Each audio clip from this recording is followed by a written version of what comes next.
এইভাবে তেলের পিঠে ডিজাইন করা কার কার পছন্দ আমাকে কমেন্ট করে জানাবেন। আর চলুন কিভাবে তৈরি করি দেখে নেবেন পুরো ভিডিওটা দেখলে তবে কিন্তু এইভাবে আপনারা তৈরি করতে পারবেন। আজকে করব তেলের পিঠে। এখানে আমি গোবিন্দভোগ আতপ চাল নিয়েছি, ভিজিয়ে বেটে নিয়েছি। সকালে ভিজিয়ে রেখেছিলাম, একদম ভালো করে বেটে নিয়েছি, একদম বেশ মুলাম করে বেটে নিয়ে এর মধ্যে সব একে একে মিশিয়ে নেব। আমি এর মধ্যে অল্প করে জল দেবো প্রথমে, দিয়ে এটা গুলে নিই একটু। এর মধ্যে 1 বাটি ময়দা, এই যে,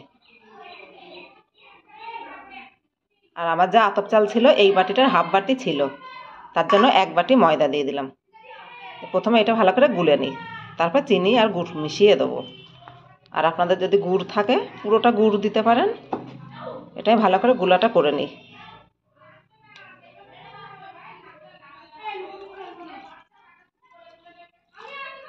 এর মধ্যে গুড় দিয়ে দেবো, এই যে, আর একটু চিনি দেবো, এই যে চিনি দিয়ে এটাও ভালো করে আবার মিশিয়ে নেব। এটা ভালো করে মিশিয়ে নেব। এটা আমি ভালো করে মিশিয়ে 1 ঘন্টা চাপা দিয়ে রেখে দেবো। চিনিটা গলে যাবে, তারপরে ভাজবো। আমি পিঠের গোলাটা এই দেখুন ঠিক ঘনটা এইভাবে রেখেছি। এর থেকে পাতলা করলে কিন্তু পিঠেটা ছড়িয়ে যাবে। আর তেলটা গরম হয়ে গিয়েছে, এবার তেলে 1 হাতা করে দেবো।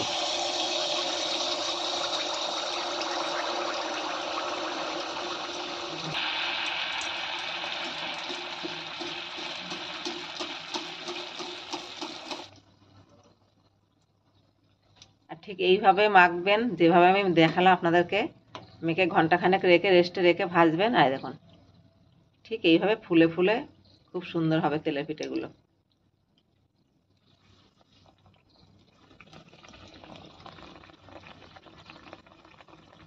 ঠিকঠাক হলে দেখুন এরকম ডিজাইন হবে। দেখুন কেমন ডিজাইন হয়েছে দেখুন।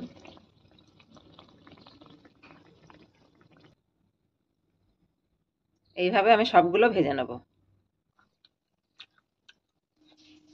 প্রত্যেকটা কিন্তু আমার ঠিক এইভাবে ফুলছে। আমার যে সব ভাজা হয়ে গিয়েছে।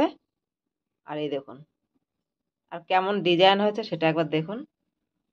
একবার শুধু ডিজাইনটা দেখুন, কত সুন্দর ডিজাইন হয়েছে দেখুন। সবগুলো এরকম ডিজাইন। আর ঠিকঠাকভাবে মেখে নিলে ঠিক এইভাবেই হবে। আর এইভাবেই ডিজাইনও হবে।